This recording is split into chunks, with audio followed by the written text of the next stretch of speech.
light bulb moment.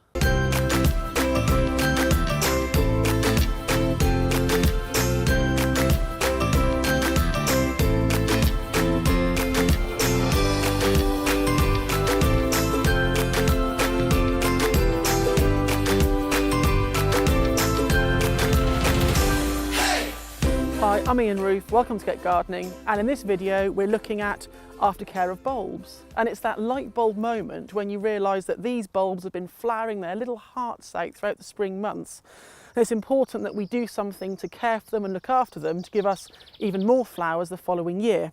So here at East Ruston we have lots of bulbs. In fact, we've planted 18,000 hyacinths alone this year just to give us the display that people love so much, and about 15,000 tulips. There's a lot of bulbs that go in.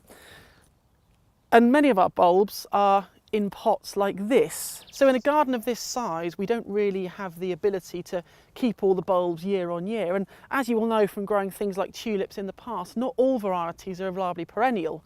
However, if you've got pots like this at home, then it's well worth a try keeping them going in these containers or somewhere else in the garden to give us flowers for next year.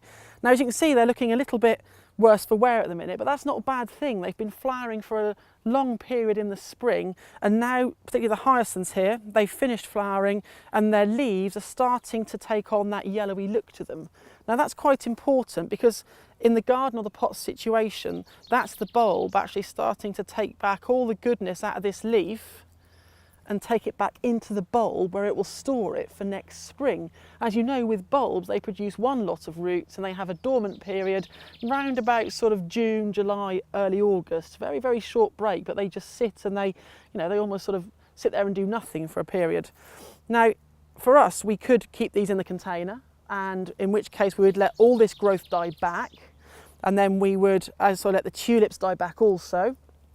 And at this point we could also give them a feed as well, something such as a high potash feed, some sort of tomato food, or just some general fertiliser you might have in the potting shed, just to boost them up.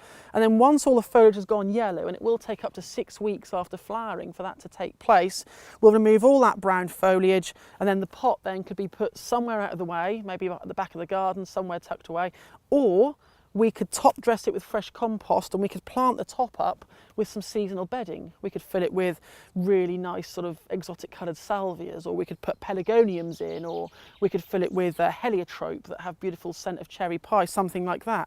But underneath, those bulbs will be sitting there and waiting, just doing their thing. And then when the display is finished end of the summer, we would take the seasonal plants off, redress it with some fresh compost, and then this pot would then come back into flower the following spring.